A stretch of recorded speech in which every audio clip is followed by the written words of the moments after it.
বিরতির পরে সবাইকে আবারও স্বাগত জানাচ্ছি gardening in beyond with BGS এর আজকের পর্বে। আমাদের সাথে আছেন দুজন বিশিষ্ট বাগানী এবং সায়েন্টিস্ট বোটানিস্ট ডেইজি এবং সরকার মুকুল। ডেইজি, আপনাদেরকে আবারও স্বাগত জানাচ্ছি দ্বিতীয় পর্বে। দর্শক মণ্ডলী, আমরা কথা বলছিলাম বাগান বিষয়ে। এই মুহূর্তে বাগানে কী কী করণীয়, প্রকৃতির কী রং রূপ, আবহাওয়া নিয়ে এই বিষয়গুলো নিয়ে আমরা কথা বলছি। আপনাদের যদি বাগানের কোনো সমস্যা থাকে তাহলে আপনারা বিজিএসের যে ফেসবুক পেজ সেখানে কমেন্টসে লিখে জানাতে পারেন, কিংবা আয়ন টিভির ফেসবুক পেজে লিখে জানাতে পারেন, অথবা ফোন করে আমাদেরকে আপনাদের পরামর্শ এবং অভিজ্ঞতা আমাদের সাথে শেয়ার করতে পারেন। আমরা এই মুহূর্তে যাব সরকার মুকুলের কাছে। আমরা তো হার্ডেনিং অফ নিয়ে কথা বললাম, যত্নটা কিভাবে নিতে হবে? ধন্যবাদ সাইদ ভাই। গাছের যত্ন হচ্ছে প্রধান হচ্ছে যে আপনাকে অবজারভেশন করা। একজন কৃষক হিসাবে, একজন চাষি হিসাবে, বাগান হিসাবে আমি যদি গাছটার কাছে যাই, গাছই বলে দিবে আমার কী লাগবে। দেখবেন অনেক সময় গাছের পাতা হলুদ হয়ে যাচ্ছে, তার মানে সে কিছুটা সমস্যা হচ্ছে।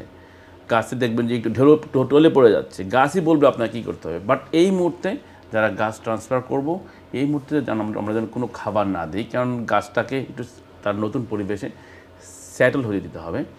যখনই স্যাটেল হয়ে যাবে দেখবেন যে একটা কুশি বেরোচ্ছে, তখন গাছটা এখন হচ্ছে গ্রোথিং টাইম। এখন তাদেরকে দিতে হবে আমাদের খাবার, সেটা হচ্ছে যে 1 সপ্তাহ বা 2 সপ্তাহ পরে নাইট্রোজেন বেস খাবার। আমরা সবাই জানি এনপিকে, নাইট্রোজেন, ফসফরাস, পটাশিয়াম। নাইট্রোজেনটা করে কি গাছের গ্রোথ বাড়তে হেল্প করে। তো আমাদের বাজারে যাবেন, দেখবেন যে কোনটাতে সুবিধা হচ্ছে, ব্রিটেনের প্রত্যেকটা বাজারে প্রত্যেকটা খাবার পাওয়া যায় একই সাথে। নাইট্রোজেন, ফসফরাস, পটাশিয়াম ওই লেভেলে লেখা থাকে। এখন এই মুহূর্তে ওই খাবারটা কিনবেন যেটাতে লেখা দেখবেন যে নাইট্রোজেন অনুপাত বেশি। দেখেন লেখা থাকবে 8-4-4 বা 8-5-5, বা যে দেখবেন নাইট্রোজেনের অনুপাতটা একটু বেশি আছে, ওইটা এই মুহূর্তে দিবেন। তো গাছ, এটা হলো খাবারের ব্যাপার। তারপর গাছের দিকে তাকাবেন, কোনো আশেপাশে কোনো পোকা টাকা আছে কিনা, পোকা আছে কিনা, অ্যাফিড আছে কিনা। যদি অ্যাফিড দেখেন, পোকা দেখেন, কোনো সময় ওয়েস্ট করবেন না। গাছটাকে যদি পটে থাকে, গাছটাকে সেপারেট করে ফেলবেন ওই জায়গা থেকে, যাতে অন্য গাছে আক্রান্ত না হয়। তারপর ওকে চিকিৎসা দেওয়া শুরু করবেন। যখন স্প্রে দিবেন, পেস্টিসাইড দিবেন, যেটা দিবেন আপনার ইভিনিংয়ে, দুপুরে দিবেন না। দুপুর রোদের সাথে এইটার বিক্রিয়া হয়ে পাতাটা জ্বলে যেতে পারে, এই জন্য বিকেলবেলা দিবেন। আর পরপর 2-3 দিন দিলে ওটা সব চলে যাবে। 3 নম্বরটা হচ্ছে যে পানিটা, আমরা অতিরিক্ত আদর করে পানি দিয়ে গাছটাকে মেরে ফেলি। খুব কেয়ারফুলি আপনি দেখবেন পানিটা কতটুকু দিচ্ছেন, কীভাবে দিচ্ছেন। আর যেহেতু রোদ বেশি পড়বে, এখন পানিটা দৈনিক 2 বার দিবেন, সকালে এবং বিকালে। দুপুরে পানি দেওয়ার দরকার নাই। আর বাকিটা আমাদের ডেইজি বা বলুক। ডেইজি, তুমি একটু শেয়ার করো, তারপর আমার একটা প্রশ্ন ছিল তোমার কাছে। আচ্ছা, সরকার ভাই যেগুলো বললেন এগুলো খুবই গুরুত্বপূর্ণ, কিন্তু ওই যে খাবার আমরা সাথে সাথে যেন মাটিতে দেওয়ার সাথে সাথে যেন 1 সপ্তাহ 2 সপ্তাহ কোনো খাবার না দেই, শুধু পানি দেই। এবং পানির দেওয়াটারও মাত্রাটা যেন আমরা বুঝে দেই, খুব বেশিও না, আবার একেবারে ড্রাইও করে ফেলবো না, একটু অবজারভেশন করতে হবে। তারপর হচ্ছে আপনার টেম্পারেচারটা এটা দেখতে হবে। যদি রাতে দেখেন একেবারে 4-এ নেমে গেছে বা 5-6-এ নেমে গেছে, তখন আপনারা এটাকে একটু ঢেকে দিবেন, ফ্লিজ দিয়ে ঢেকে দিবেন, বা যে কোনো কিছু দিয়ে, পলিথিন দিয়ে ঢেকে দিতে পারেন। আবার যখন রোদ উঠবে ওগুলো যেন সরিয়ে দেন আর কি। তারপরে আরেকটা জিনিস, এখন নাইট্রোজেনটা আপনারা যখন দিবেন তখন চিন্তা করবেন যে কোন অনুপাতে লেখা আছে। যেটা সরকারভাবে বললেন যে 10-5-5 এরকম থাকে, আবার 7-7-7 এরকম থাকে। যেটাই কিনেন আপনারা একটু পরে তারপরে কিনবেন, এবং দেখবেন যে কি অনুপাতে দিতে বলছে, পানির সাথে কতটুকু মিশাতে বলছে। এখানে যদি আমি একটা জিনিস ইন্টারাপ্ট করি, যে অনেকে বলেন যে আমি এভাবে দিয়েছি খাবারে। আসলে এই দেশে আমরা যে ফিডগুলো কিনতে পাই শপে, বিএনকিউতে, সবগুলোতে কিন্তু ডিটেলস ইনস্ট্রাকশন লেখা থাকে, তাই না? একটু কষ্ট করে পড়ে নিলেই কিন্তু, পড়ে দেখতে হবে, একটু পড়ে দেখলে কিন্তু আর তেমন কোনো অসুবিধা হওয়ার কথা না গাছের। আর যদি কোনো সমস্যা থাকে একটা ছবি তুলে বিজিএস এ পোস্ট দিয়ে দিবেন, আমরা চেষ্টা করব। তারপর একটা জিনিস কি, আপনি যদি কনফিউজ হন, আপনার মনে হয় 10টা চারা আছে, সবগুলোকে একসাথে খাবার দিবেন না। একটাকে দিয়ে একটু টেস্ট করে দেখবেন 12 ঘন্টা। 12 ঘন্টা যদি কোনো রিয়াকশন না করে, that mean you are happy.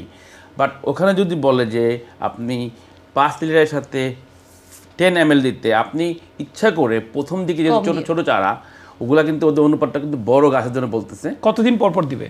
হ্যাঁ, আসতেছি তো। ওই আপনি ঠিক এখন বর্তমানে যদি বলে 20 ml, আপনি 5 ml দিবেন, 4 ভাগের 1 ভাগ কমায় দেন আপাতত। আচ্ছা, খাবারটা কতদিন পর পর? বাচ্চাদেরকে যেমন প্যারাসিটামল দিলে ভেঙে দিত আমাদের দেশে। অ্যাবসলিউটলি, এটা খুবই ইম্পর্টেন্ট, খুবই ইম্পর্টেন্ট। হ্যাঁ, স্লোলি শুরু করেন, ওদেরকে সুযোগ দেন যে মাটি থেকে ওরা খাবারগুলো নিজেরাও খুঁজে আনুক। আমি যদি আগের থেকেই ওদেরকে খাবার দেওয়া শুরু করি, তাহলে ওরা তাহলে ওরা দেখবেন যে বড় হয়ে যাবে। কিন্তু আমাদের মাটির যে প্রয়োজনীয় যে নিউট্রিয়েন্টগুলো ওর অনেক দরকার, ওগুলো থেকে কিন্তু গাছটা হেলদি হবে, ওদের ইমিউনারি সিস্টেমটা খুব স্ট্রং হবে, গাছটা যখন রোগ বালায় থেকে কুইকলি ওদের নিজেদেরকে সেভ করতে পারবে। আচ্ছা, সাইড বাই যেটা বললো যে কতদিন পর পর আমরা দেবো, 2 সপ্তাহের মধ্যে কখনো কমে দেবেন না, 2 সপ্তাহ বা প্রতি 2 সপ্তাহ পর পর দেবেন, এর মধ্যে আর কোনো দরকার নাই। বাট একটা জিনিস হচ্ছে কি, আপনার যখন 2 সপ্তাহ পরে এখন কিছুদিন পরে যখন আপনার ফল হওয়া শুরু করবে তখন আপনি প্রতি সপ্তাহে দিতে পারবেন। প্রতি সপ্তাহে। বাট আমি এটা যে বল 2 সপ্তাহ দিলে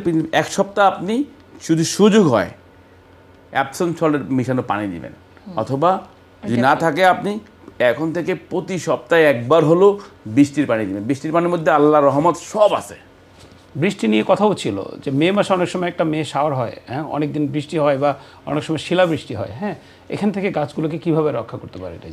এটাই বলছিলাম যে যদি অনবরত বৃষ্টি হয়, অবিরাম বৃষ্টি হয়, তাহলে আপনাদেরকে একটা ব্যবস্থা নিতে হবে। ওই যেখানে যেখানে পানি জমে থাকে ওখানে একটা চিকন একটা কি বলে এটাকে, বাঁশের কঞ্চি নিয়ে আপনারা এরকম পুক করে দিতে পারেন, তাহলে হয়তো বা পানিটা নিচের দিকে চলে গেল। বিশেষ করে এটা লাউ গাছ এবং টমেটো গাছে খুবই করতে হবে। আর এমন জায়গা যদি হয় যেখানে পানি জমে থাকে সেখানে কি ড্রেনিং করে দিতে হবে, পানি যেন চলে যায়, এটা খুব দরকারি একটা জিনিস। আর যখন একটু ঠান্ডা পড়বে, বৃষ্টির পরপর একটু ঠান্ডা থাকে, তখনও আবার একটু যত্ন নিতে হয়, একটু পলিথিন দিয়ে ঢেকে দিতে হবে। একটা জিনিস আমি কুইকলি অ্যাড করে দিয়ে যাবার সাথে, আমরা যারা বাগানে পানি কখন দেবো, কীভাবে দেবো কনফিউজ থাকি, তাদের জন্য একটা সহজ টিপস, সেটা হচ্ছে যে আপনি পটগুলো রেডি করেছেন, পটের উপরের লেয়ারে একটু কোকোপিট দিয়ে দিবেন। কোকোপিট সাধারণত যখন পানি হয় যেমন কালারটা একটু ডার্ক ব্রাউন হয়, আর যখন শুকিয়ে যায় দেখবেন যে পুরো হালকা ব্রাউন হয়, তখনই বলবে যে আমাকে পানি দাও। পানি। আপনার প্রিয় সবজি বা প্রিয় ফুল দুইটা, একটা ফুল একটা সবজি? একদম এক সহজ কথা, ডেফিনেটলি প্রিয় সবজি হচ্ছে লাউ, আর প্রিয় ফুল ড্যাফোডিল। ড্যাফোডিল থেকে অনেক কিছু শিখি, যে মানুষের আমাদের জীবনটা খুব সময় খুব সীমিত। লাউকে কি এখানকার বাংলাদেশিদের জন্য জাতীয় ফল হিসাবে, জাতীয় সবজি হিসাবে ডিক্লেয়ার করতে হবে? আই থিঙ্ক আমার মতে লাউটা ছাড়া বাংলাদেশি যারা আমি চাষ করি, লাউ ছাড়া লাউ বাগানে নাই মনে হচ্ছে যে আমি বাগানে। এটা কি শুধু লাউ খাওয়ার জন্য নাকি অন্য কোনো কারণে? লাউটা সাইদ ভাই, আমি মনে করি যে আমার বাগানে লাউ করছি, আজকে একটা লাউ হলে কিন্তু আমরা 4 জনে মিলে খেতে পারি। কিন্তু আমার বাগানে যদি বেগুন হয়, একটা বেগুন আমি কাউকে শেয়ার করার মতো ক্ষমতা হয় না, বা পারবো না, দিলে ভালো লাগে না। এই জন্য লাউটা এমন একটা জিনিস শেয়ার অ্যান্ড কেয়ার খুব সহজে করা যায়। আর ফুল বললাম তো ড্যাফোডিল আমার খুবই পছন্দের ফুল। এই কারণে ড্যাফোডিলটা খুব ক্ষণিক সময়ের জন্য আসে, কোনো পরিশ্রম করতে হয় না, কোনো কষ্ট করতে হয় না, অটোমেটিক তারা দিয়ে যাচ্ছে, নিঃস্বার্থভাবে কোনো খাবার দিতে হয় না। বাট ওদের কাছে একটা জিনিস শিখি, life is very short. Daisy, তোমার কাছে প্রিয় সবজি এবং প্রিয় ফুল কোনটা? আমার প্রিয় সবজি হচ্ছে দেশি সিম। এবার আমি প্রায় অনেকগুলো দেশি সিমের চারা করেছি, দেখা যাক। এটা খুবই ভাল লাগে, যে কোনো কিছু দিয়ে খেতে খুব ভাল লাগে, ভর্তা, শুটকি, মাছ, মাংস সব কিছু দিয়ে খাওয়া যায়। আর ফুল যদি বলি, গোলাপ আমার সবচেয়ে সবসময়ের প্রিয় ফুল, এবং হলুদ গোলাপ। তোমার কাছে আসবো, তুমি বলেছ যে শিম তোমার কাছে সবচেয়ে প্রিয় সবজি, কীভাবে শিমের ফলন বাড়ানো যায় সে বিষয়ে আসবো। সরকার নিকুল যেহেতু বলেছেন লাউ আপনার প্রিয়, লাউটা শুধু আপনার কাছে না, আমি সহ এটা অনেকের কাছে প্রিয়। আমি নিশ্চিত যারা এই মুহূর্তে টিভি সেটের সামনে বসে আছেন বেশিরভাগ দর্শকের কাছে লাউটা প্রিয়। লাউয়ের ফলন কীভাবে বাড়ানো যায়? ধন্যবাদ সাইদ ভাই। আবার প্রথম থেকে আমি কথাটা বলবো, লাউটা খুব অ্যাগ্রেসিভ একটা প্লান্ট। আপনি দেখতে হবে ফলটা অনেক বড়, তার মানে তার খাবারও দিতে হবে খুব পরিমাণ মতো। তো আমরা যেখানেই করি না কেন, মাটিটা যে জায়গাটা করবো এটা আগের থেকেই রেডি করতে হবে, প্রচুর পরিমাণে জৈব সার রাখতে হবে, যেটা আমরা বিদেশে পাওয়া যায় খুব সহজ, বাজারে গেলে হর্স ম্যানুর পাওয়া যায়, মিক্স করে দিতে হবে। আর যারা পটে করেন, পটটার সাইজটা একটু বড় হতে হবে, মিনিমাম 50 লিটার বড় দিতে পারে, কোনো সমস্যা নাই। আর হাই হওয়া দরকার নাই, ওয়াইড হতে হবে। লাউটা কিন্তু সাইডে যায়, নিচের দিকে যায় না। আর লাউ প্রচুর পানি লাগে, আপনি যদি ডিপ ইরিগেশন করতে পারেন, রেগুলার পানি দিতে পারেন, তাহলে কোনো সমস্যা নাই। বৃষ্টির পানি লাউ বেশি পছন্দ করে। আর ফলনের জন্য ডেফিনেটলি একটা হেলদি গাছ দরকার, আর প্রতিদিন যেতে হবে, পলিনেশন করতে হবে। ফলনটা হচ্ছে পলিনেশন, আপনাকে মেল ফিমেলের সাথে কীভাবে পলিনেশন করতে হয় জানতে হবে, এবং এটা বিকেলবেলা পলিনেশন করতে হবে। পলিনেশন করার পর আপনাকে দেখতে হবে লাউর কী অবস্থা। একটা ডগায় আমরা বেশি লোভের আশায় 4-5টা লাউ যদি রেখে দেই, তাহলে কিন্তু দেখবেন যে অনেকগুলো লাউ ছোটো ছোটো হলুদে মারা যাচ্ছে। কারণ আমি একটা কথা বলি যে বাপের বড় পোলা আর কি, বড় পোলার দিকে সবাই খোঁজখবর নেবে, বাকিগুলোর দিকে তেমন খাবারটা আবার দিবে না, তো ওইগুলো আস্তে আস্তে ঝরে পড়বে। এই জন্য দুটো রাখবেন, 12 থেকে 18 ইঞ্চি পর দুটো রাখবেন, দুটো খুব ঘন ঘন খাবেন, মানে সাইজ ছোটো হলে খাবেন, দেখবেন আরও বেশি লাউ হবে। লাউ বেশি দিন জমায় রাখবেন না। আর এটা ফাইনাল জিনিসটা হচ্ছে যে প্রচুর পরিমাণে ফুল রাখবেন, কালারফুল ফুল। লাউ হলো সাদা ফুল, এখানে মৌমাছি কিন্তু আসে না।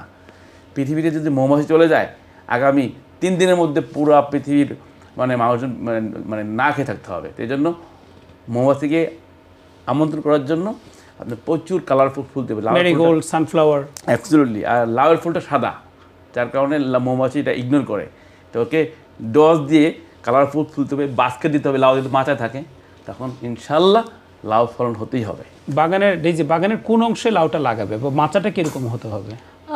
একটু সানি জায়গা, যেখানে অনেকক্ষণ রোদ থাকে, কারণ লাউ হচ্ছে দীর্ঘ দিবস ফলন। যত দিন বড় হবে লাউ গাছের জন্য তত ফলন বেশি হয়। আমাদের দেশে শীতকালে লাউ হয়, এই জন্য চাষিরা করে কি লাইট জ্বালায় রাখে, লাউ ক্ষেতের মধ্যে লাইট দিয়ে রাখে, কারণ দিন ছোট থাকে, ওরা চায় যে বেশি ফলন। তো যদি আলো না থাকে তাহলে লাউয়ের ফলন কমে যায়, ফটোসিনথেসিস বেশি হওয়ার জন্য। সো আমাদের এখানে দিন বড়র সময় আমরা লাউটা করি, সো আমাদের ওই জন্য তেমন কোনো চিন্তা করতে হয় না। মাচা আমি বলবো আপনি যতটুকু আপনার হাইট যতটুকু আপনি যেন পলিনেশনটা করতে পারেন ইজিলি। পলিনেশনটা কি একটু যদি সংক্ষেপে? পলিনেশন হচ্ছে লাউয়ের মেল ফুল, পুরুষ ফুল এবং স্ত্রী ফুল। লাউ কিন্তু একটা ফুলের মধ্যে দুইটা জিনিস থাকে না, লাউয়ের দুইটা ফুল আসে, একটা মেয়ে ফুল একটা ছেলে ফুল। এই ছেলে ফুল এবং মেয়ে ফুলের যদি আমরা মিলন ঘটাতে না পারি একটা সময়ের মধ্যে, তাহলে কিন্তু আপনি এই আকাঙ্ক্ষিত লাউটা পাবেন না। কিভাবে করাবে এটা? সন্ধ্যাবেলায় যখন লাউ ফুলটা পুরোপুরি ফুটে, তখন ছেলে ফুলটা আপনি ছিঁড়ে মাঝখানের যে একটা ইয়ে থাকে ওইটা লাগাই দিতে পারেন, বা আপনি ব্রাশ দিয়ে ওইখান থেকে ফুলের রেণুগুলো নিয়ে স্ত্রী ফুলের যে একটা ডিম্বাশয় থাকে, একটা গোল একটা জিনিস থাকে, ওইটার মধ্যে এভাবে চারিদিকে লাগাই দিলে হয়ে যায়। তবে টাইমিংটা খুব বেশি জরুরি। আপনি সকাল খুব ভোরেও করতে পারেন, আবার যেদিন ফুটে ওই আসরের নামাজের পরে যদি দেয়, আমাদের দেশে এটা বলে আর কি, ওটা খুব ভালো হয়। রাতের বেলাও করতে পারেন, এই লাউ হবেই এই টাইমে দিলে। শিম, আপনি ডেইজি বলেছিল তার শিম, আপনি কি বলবেন শিম কিভাবে ফলন বাড়ানো যায়?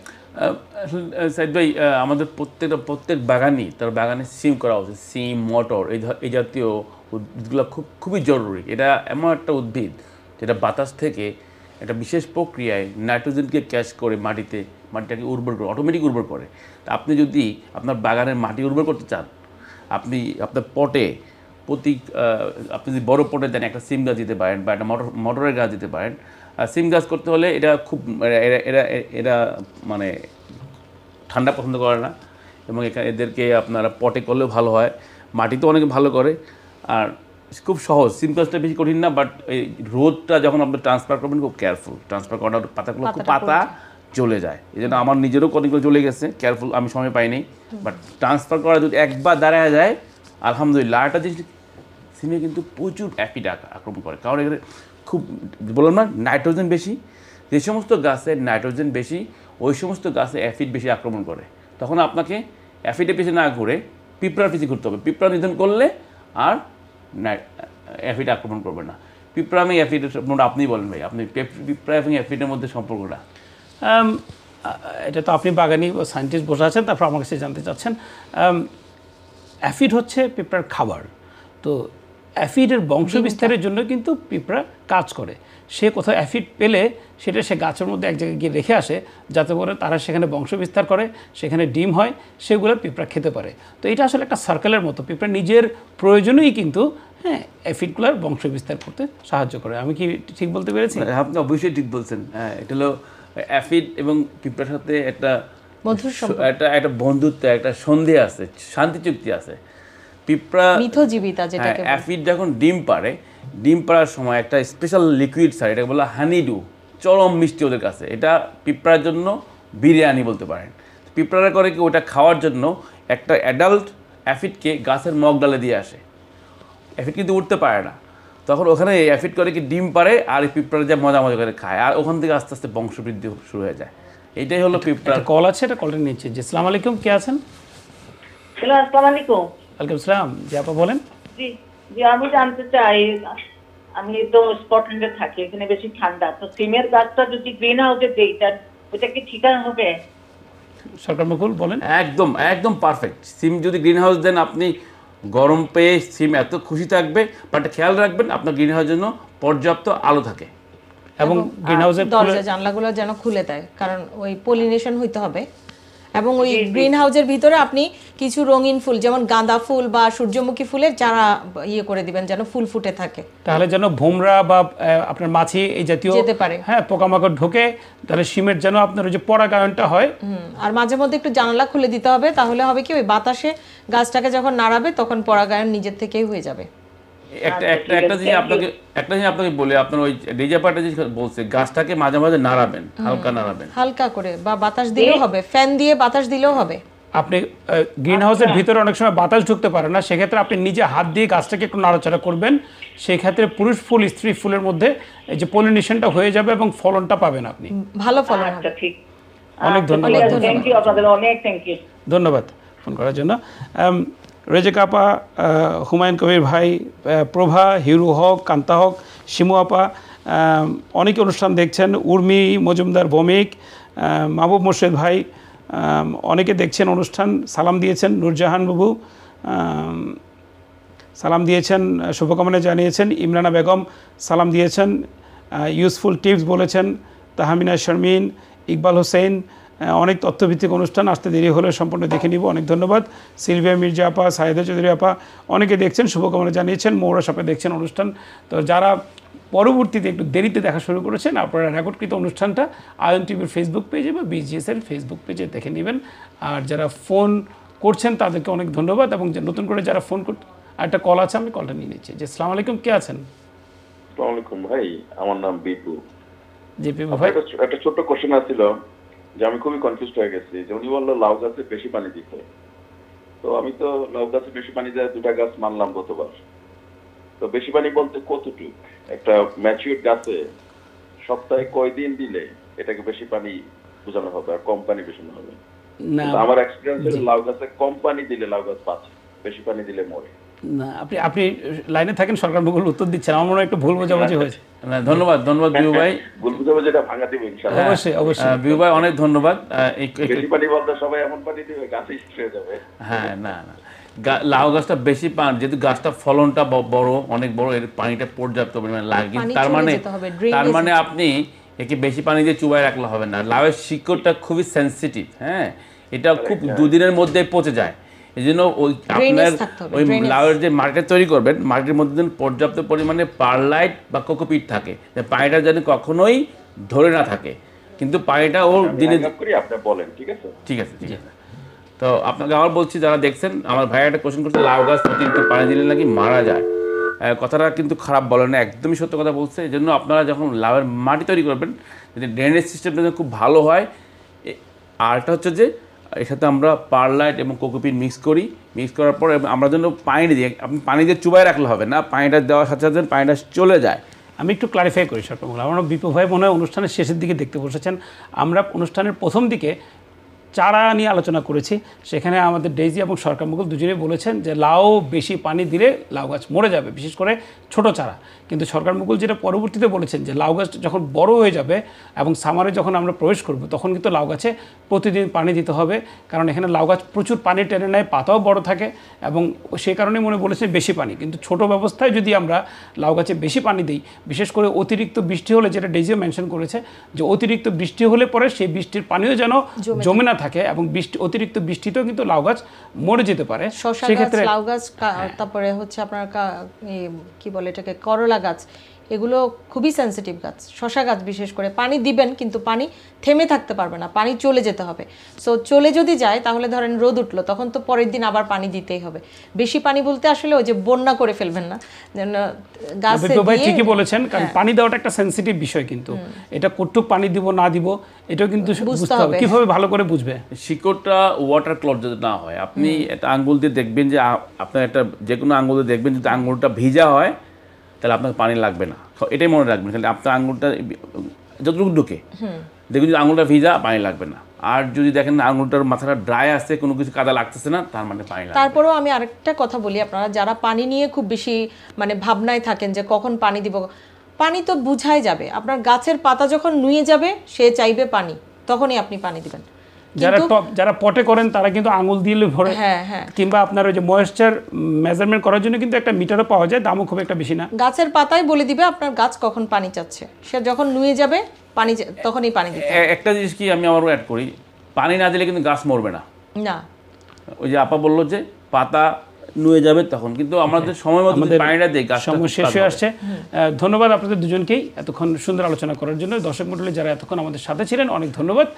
Gardening and beyond with BGS এর পরবর্তী পর্বে আপনাদেরকে স্বাগত জানাচ্ছি। সবাইকে আবারও ধন্যবাদ জানিয়ে শেষ করছি। শুভরাত্রি।